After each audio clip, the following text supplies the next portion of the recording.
Good morning, insiders. Welcome to your Monday download. Today I'm going to talk about one of the secrets to success in short sales, and it has to do with your buyers. In everything that you do, there's always going to be a core set of items that if you implement, you're going to find greater success, and this is one of those items. Let's talk about qualifying buyers. And we have talked about buyers and buyer gauntlets and qualifying your buyers over and over and over again. But the reason that we continue to dialogue about this item is that it is so critical to the success of your short sales. Now, I've visited with lots of agents around the country, and California agents, as we're all aware, have been dealing with short sales for longer than most real estate agents in the country. And what I find is that the successful agents in California are highly aggressive in how they work with buyers or position buyers properly. And so let me just give you a couple of examples of what they do. I was talking with an agent, and one of the questions I always ask when an agent wants to work with us is, well, how do you keep a buyer on board? What is it that you do to make sure a buyer is a strong buyer? And this particular agent specifically said that she has a mortgage broker that she knows will do a good job underwriting a file and letting everybody know the qualification or lack of qualification for that that buyer. And so it's a requirement on her listings that anybody that's going to put in an offer and a buyer to buy one of her short sale listings has to pre-qualify themselves with the lender she has specified. And that's going to seem pretty hardcore for some of the markets that we're in. For some of you watching this video, you're thinking, yeah, I'm totally uncomfortable doing that. I might lose some buyers. I might not get as many offers on my short sale. That's true. That's very true. But she has determined through experience that she'd rather have fewer offers come through on her short sale listing than to get a bunch of buyers' offers come through that she spends months negotiating a file with a bank and then the buyer can't close. And honestly, we do a lot of negotiations, and I don't even want to know the amount of files that we negotiate multiple times. Actually, I do. I have numbers that I can go back and look at.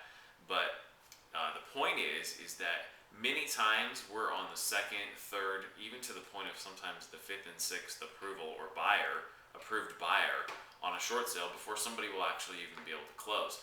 And this agent has determined that that is not a good use of her time. And so she has set up some of these criteria to help her get beyond that. So the first one is that she will require anyone putting in an offer to get an approval, a pre-approval of the loan through the mortgage lender that she has selected. The second thing that she does is that she has a really candid conversation with the buyer and the buyer's agent regarding timeframes. She doesn't beat around the bush and say, oh, well, this lender has been moving pretty quick. We might be able to get this done in 30 days. But it could take 45. She basically says, hey, if you're not willing to stick around for at least 90 days on this file, then I don't want your offer. Go take it somewhere else, because I don't want a buyer who's so fair weather that 30, 45, 60 days from now, they're going to rescind their offer and walk away. She literally has the conversation. Maybe that lender would take 30 to 45 days, but she wants to know that they're in for the long haul, that they're committed, and they're willing to stick around for a minimum of 90 days. Banks are speeding up in some situations, but in a lot of situations it does take close to 90 days. So in order to strengthen the transaction and lower the likelihood of that buyer walking away from the transaction, she's specifying a minimum of 90 days commitment from that buyer before she'll even submit that offer to her seller for review. So those are a couple of the ways that she has, and those are part of the buyer's gauntlet. I would recommend on a reasonably regular basis, if you're not doing 2, 3, 10 short sales a month with us, that you really should be reviewing the buyer's gauntlet call and some of our other core recordings that we have on the Alliance Insider Network, because that is going to help you continue to hone your skills and remind you of the important items that will increase your success in your short sale business.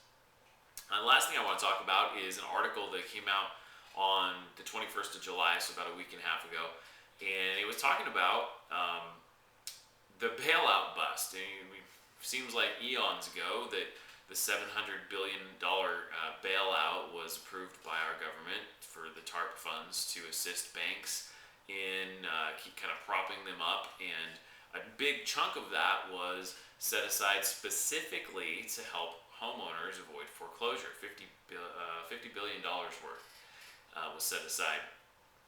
And this watchdog group that's keeping track of the money and reporting on its success or failure has reported, or in this report is saying that the TARP program is not working. The bailout is not working. One of the quotes from the article was, for every one borrower or homeowner that is given a permanent loan modification, 10 go through foreclosure. And so those are horrible numbers. And one of the other things that they said, which we know from just simply experience, is that many mortgage companies make more money allowing a property to go to foreclosure than working with the homeowner. And working with the homeowner could be a short sale, it could be the loan modification.